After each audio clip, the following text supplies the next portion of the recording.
Hello students, welcome back to our channel. I hope you guys are doing well. तो आज हम शुरू करने वाले हैं आपका नया चैप्टर फाइनेंशियल मैनेजमेंट। हर चैप्टर के पहले हम लोग ओवरव्यू करते हैं ताकि आपको समझ में आना चाहिए कि हम क्या पढ़ने वाले हैं चैप्टर में। तो देखते हैं इसके ओवरव्यू में क्या क्या है। सबसे पहले फाइनेंशियल मैनेजमेंट के चैप्टर में इंपॉर्टेंट है बिजनेस फाइनेंस, ठीक है, क्योंकि हम ओवरऑल ये जो चैप्टर करने वाले हैं, ये जो फाइनेंस है, फाइनेंस मतलब पैसा, मनी, पैसों की बात होने वाली है। और बिजनेस हम कैसे यूज करते हैं, फिर बिजनेस फाइनेंस क्या होता है, वो उसका मीनिंग हम करेंगे। फिर फाइनेंशियल मैनेजमेंट जो चैप्टर है, जो नाम है चैप्टर का, उसका मतलब क्या है वो करेंगे। फिर ऑब्जेक्टिव ऑफ फाइनेंशियल मैनेजमेंट क्यों करना है, हमारा एम क्या है, ये करके हमें क्या अचीव करना है, ठीक है, क्या ऑब्जेक्टिव है ये करने का, वो हम करेंगे।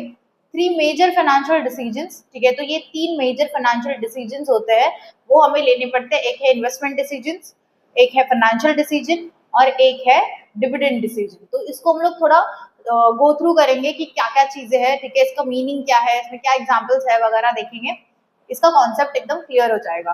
फिर फाइनेंशियल प्लानिंग क्या है, ठीक है, हम कैसे प्लानिंग करते हैं, वो सारी चीजें फाइनेंस को ध्यान में रख के कैसे प्लानिंग होनी चाहिए, वो सारी चीजें इसमें है। कैपिटल स्ट्रक्चर के बारे में हम पढ़ेंगे डेप्थ में, और फिक्स्ड और वर्किंग कैपिटल के बारे में पढ़ेंगे। फिक्स्ड और वर्किंग कैपिटल का एक डिफरेंशिएशन वाला भी क्वेश्चन आ सकता है, काफी इंपॉर्टेंट है।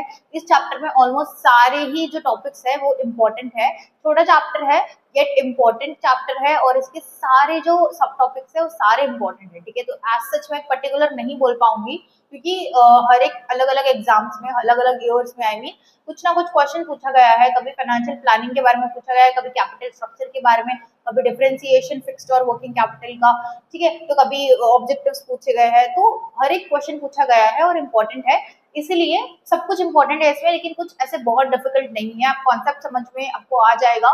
जैसे मैं एक्सप्लेन करूंगी तो आप अपने वर्ड्स में लिख सकते हो, ठीक है। यहाँ पे नोट्स भी हम लोग प्रोवाइड कर रहे हैं ताकि आपको एटलीस्ट लिखने का मटेरियल हो, ताकि आप कुछ तो वहां पे जाके लिख पाओ, ठीक है। अगर आपको लिखने की प्रैक्टिस नहीं है, खुद से आंसर्स बनाने की प्रैक्टिस नहीं है, तो इसको फटाफट से नोट डाउन कर लो और शुरू करते हैं हम अभी आज का हमारा ये चैप्टर।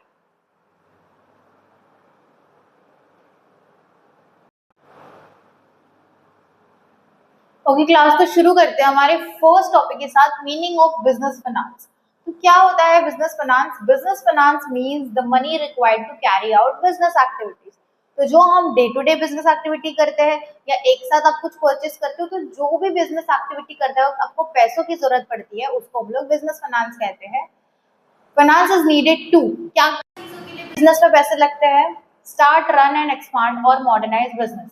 तो बिजनेस शुरू करते वक्त हमें पैसे लगते हैं, ठीक है। अगर बिजनेस को एक्सपांड करना है और बड़ा करना है, अगर एग्जिस्टिंग बिजनेस है, समझो हमारा छोटा सा बिजनेस है, मिडिल स्केल है, समझो उसको लार्ज स्केल पे लेके जाना है, तो उसको एक्सपांड करने के लिए पैसा लगेगा, ठीक है।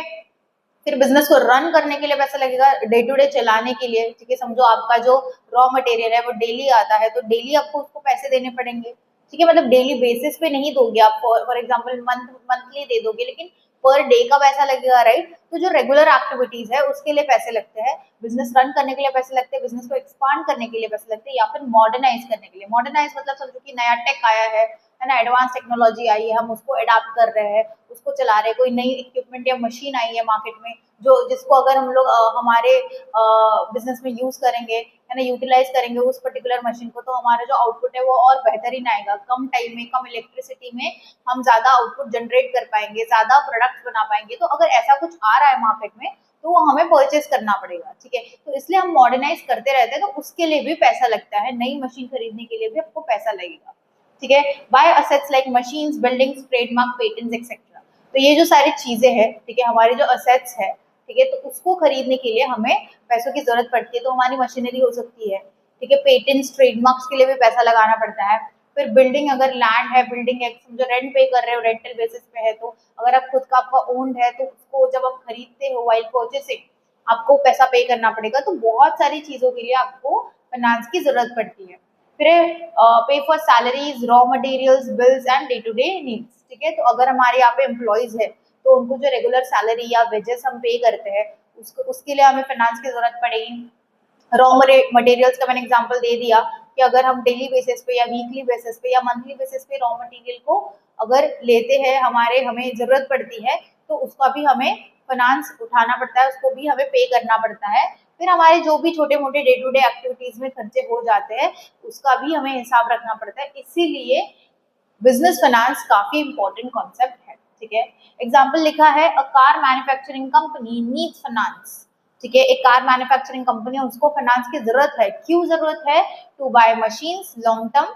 मशीन जब हम खरीदते हैं तो 2 दिन के लिए, 4 दिन के लिए, 1 महीने के लिए नहीं खरीदते, ऑब्वियसली उसको 5 साल, 10 साल, 15 साल ऐसे लॉन्ग टर्म के लिए ही हम खरीदते हैं, ठीक है। और टू पे वर्कर्स और बाय पार्ट्स शॉर्ट टर्म, ठीक है। तो अगर हम वर्कर्स को पे कर रहे हैं या छोटी मोटी चीजें जो डे टू डे एक्टिविटीज में हम इस्तेमाल कर सकती है, वो सारी चीजें हम अगर लेते हैं और या फिर वर्कर्स को पे करते हैं तो वो सारी चीजें भी शॉर्ट टर्म में आ जाती है और उसके लिए भी हमें पैसों की जरूरत पड़ती है, फाइनेंस की जरूरत पड़ती है, ठीक है। फिर आते हैं नेक्स्ट क्वेश्चन पे, मीनिंग ऑफ फाइनेंशियल मैनेजमेंट। क्या मतलब है फाइनेंशियल मैनेजमेंट का? बिजनेस फाइनेंस का तो मतलब हमने कर लिया, फाइनेंशियल मैनेजमेंट का मतलब क्या होता है वो देख ले, जो हमारे चैप्टर का नाम है। Financial management is about obtaining and using funds efficiently. हाँ, इट इंश्योर्स दैट, पहले समझ लेते हैं फाइनेंशियल मैनेजमेंट की क्यों जरूरत है। हमें पता होना चाहिए कि कहाँ पे कितना पैसा लगेगा, कहाँ पे पैसे लगाने की जरूरत है, कहाँ पे जरूरत नहीं है, ठीक है। मतलब जो भी हमारे पास फाइनेंस है, पैसा है, उसको कैसे हम प्रॉपरली यूटिलाइज कर सकते हैं।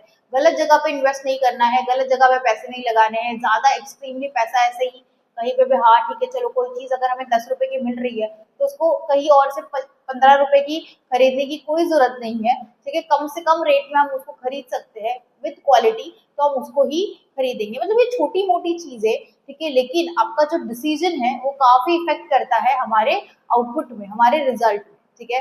तो इसीलिए फाइनेंशियल मैनेजमेंट होना बहुत ज्यादा जरूरी है। क्या क्या इंश्योर करता है फाइनेंशियल मैनेजमेंट? सबसे पहले funds are available when needed. जब भी हमें पैसों की जरूरत पड़ती है, फॉर एग्जाम्पल आज अगर रॉ मटेरियल खत्म हो रहा है और अगर आज मेरे पास खरीदने के लिए पैसे नहीं है तो मेरी जो फैक्ट्री है वो कैसे चलेगी, मैं प्रोडक्ट कैसे बनाऊंगी? अगर प्रोडक्ट ही नहीं बनाऊंगी, मार्केट में मेरे प्रोडक्ट नहीं जाएंगे तो बेचूंगी कैसे, मुझे प्रॉफिट कैसे आएंगे, ठीक है। तो हमेशा हमारे पास फंड्स होना, हमारे पास पैसे होना काफी जरूरी है, ठीक है। फिर है, cost of funds is low. तो हमारे जो कॉस्ट ऑफ फंड्स होता है, ठीक है, मतलब जो खर्चा होता है वो हमेशा लो होना चाहिए, ठीक है। अभी फॉर एग्जांपल अगर आपका जो प्रोडक्ट है वो 100 रुपीज में बेच रहे हो और आपका खर्चा ही 120 का हो रहा है, 150 का हो रहा है, ठीक है, पर प्रोडक्ट की बात कर रही हूँ मैं। अगर ऐसे हो रहा है तो क्या मतलब है ऐसा प्रोडक्ट बनाने का और क्या मतलब है इसको ऐसे चलाते रहने का, जब आपको लॉसेस दिखाई दे रहे हैं, छोटे छोटे चीजों में ही दिखाई दे रहे हैं, तो कुछ मतलब नहीं। इसलिए हमेशा आपका जो कॉस्ट है, जो खर्चा कर रहे हो, ठीक है, जो लागत है, जो खर्चा लग रहा है वो कम होना चाहिए, ठीक है। फिर रिस्क इज अंडर कंट्रोल। तो हमेशा फंड्स की वजह से हमारी जो रिस्क होती है वो हमेशा हमारे कंट्रोल में होती है। जब आपके पास पैसा होता है तो कुछ भी रिस्की अगर आपको लगता है तो आप कुछ ना कुछ सोल्यूशन निकाल के सॉर्ट कर सकते हो, ठीक है। फॉर एग्जाम्पल अगर कोई मशीनरी है, जो समझो हमारे पास 10 मशीनरी है, उसमें से 2 नहीं चल रही और उसके वजह से जो 8 मशीन है उस पर लोड आ रहा है, ठीक है, तो आप तुरंत ही अगर आपके पास पैसे है तो फटाफट उसको मेंटेनेंस में डाल सकते हो या फटाफट कोई नया आप अल्टरनेटिव ला सकते हो अगर आपके पास फंड्स है तो। अगर आपके पास उस मोमेंट पे पैसे नहीं है तो बचे हुए 8 मशीन पे आपको लोड डालना पड़ेगा, या फिर जितना वो 8 मशीन कर पाते हैं उतना ही वो करेंगे। मतलब आपका जो यूनिट आता है, समझो 1000 यूनिट आता है, एक मशीन 100 यूनिट बनाता है, ठीक है, 1000 यूनिट नहीं बन पाएगा, 800 ही यूनिट बनेगा क्योंकि 8 ही मशीन चल रही है, ठीक है। तो आपका जो यूनिट है वो कम बनेगा, मार्केट में कम सप्लाई होगा। तो ये नहीं होना चाहिए। अगर आपके पास पैसे होंगे, उस मोमेंट पे फंड्स होंगे, तो आप उस टाइम पे कुछ ना कुछ अल्टरनेटिव ला सकते हो, रेंटल बेसिस पे नई मशीन ला सकते हो इमीडिएटली, या फिर कुछ ना कुछ अल्टरनेटिव ढूंढ सकते हो कि उस मशीन को फटाफट से मेंटेनेंस में डाल दो, फटाफट से उसको रिपेयरिंग में कुछ कर दो, उसको ठीक कर दो और उसको चालू कर दो, ठीक है। तो इसलिए फंड्स हमेशा हमें रिस्क से बचाते हैं। कोई भी रिस्क आती है तो हम फंड्स के वजह से, पैसों के वजह से हम कुछ ना कुछ अल्टरनेटिव निकाल लेते हैं, ऑप्शन निकाल लेते हैं और चीजों को सॉर्ट कर लेते हैं। फिर है, नो मनी रिमेन्स आइडल। तो कोई भी जो पैसा है वो ऐसे ही पड़ा हुआ नहीं होना चाहिए, ठीक है। मतलब बेसिकली इसका कहने का मतलब है कि है इसलिए यूज नहीं करना है और ऐसे ही उसको रखा है, मतलब ऐसे सेव करके रखा है, जब जरूरत है तभी यूज नहीं करना है, वैसे भी नहीं करना है, ठीक है। फिर इसकी एग्जांपल देख लेते हैं, deciding whether to buy new equipment using a loan. और इशूइंग शेयर्स। तो यहाँ पे एग्जाम्पल में क्या लिखा है कि हम डिसाइड कर पाते हैं कि हमें कुछ नया इक्विपमेंट बाय करना है कि नहीं करना है, ठीक है, हम लोन इशू करके या फिर शेयर्स को इशू करके, ठीक है। तो फाइनेंशियल मैनेजमेंट में हम प्रॉपरली समझ पाते हैं, अंडरस्टैंड कर पाते हैं कि कौन सा पैसा कहाँ पे हम इस्तेमाल कर सकते हैं। जैसे इस पे भी लिखा था नो मनी रिमेन्स आइडल, मतलब अगर आपके पास पैसा पड़ा हुआ है तो आप उसको इन्वेस्ट करोगे कहीं पे, ठीक है, कहीं पे आप लगाओगे ताकि ऐसे ही पड़ा ना रहे और कुछ ना कुछ उससे हमें इंटरेस्ट जनरेट हो, कुछ ना कुछ हमें उससे फायदा हो, ठीक है। तो वही है, हमेशा हमें पता होना चाहिए कि कौन सा जो पैसा है वो कहाँ पे इन्वेस्ट करना है, कितना इन्वेस्ट करना है, कितना आउटपुट आएगा, और ये सब चीजें हम फाइनेंशियल मैनेजमेंट के वजह से ही कर पाते हैं, वो स्टडी करके ही कर पाते हैं। नहीं तो आपके पास समझो 2 करोड़ है लेकिन आपको पता नहीं इसको कहाँ पे डालना है, कहाँ पे यूज करना है, कैसे उसको रखना है, कहाँ पे आपको सेव करना चाहिए, कहाँ पे कौन से शेयर्स खरीदने चाहिए कि आपको ज्यादा से ज्यादा रिटर्न्स जनरेट हो सके, वो सारी चीजें हमें फाइनेंशियल मैनेजमेंट से सीखने मिलती है, ठीक है। फिर objective of financial management, the main goal is to wealth maximization to increase the market share of market value of shares, ठीक है। तो सबसे मेन गोल क्या है, सबसे मेजर गोल क्या है कि हमारा जो वेल्थ है उसको मैक्सिमाइज करना है, पैसे को मैक्सिमाइज करना है और बढ़ाते जाना है।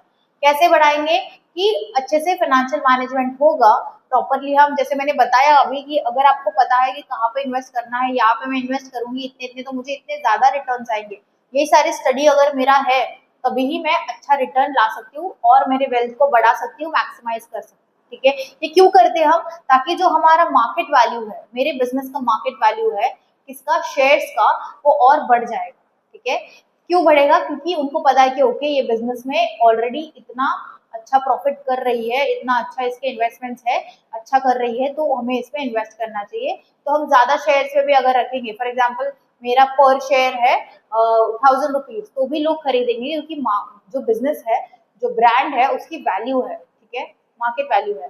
फिर एक good financial decision is equal to higher share price and happy stakeholders, ठीक है। तो जितना अच्छा आपके फाइनेंशियल डिसीजंस होंगे उतना ज्यादा ही आपके जो शेयर का प्राइस है वो मार्केट में ज्यादा से ज्यादा हो सकता है, आप रख सकते हो, और उसके वजह से आपके जो शेयर होल्डर्स है वो भी काफी हैप्पी हो जाएंगे क्योंकि उनको भी ज्यादा से ज्यादा डिविडेंड मिलेगा। Dividend is a part of profit जो हमें आता है, जो शेयर्स में आता है, ठीक है। तो वो हम शेयर होल्डर्स में बांटते हैं उनके रेशो के हिसाब से, उनके परसेंटेज के हिसाब से, ठीक है। तो वो लोग भी खुश हो जाएंगे, अगर ज्यादा प्रॉफिट आ रहा है तो ज्यादा डिविडेंड मिलेगा, ठीक है।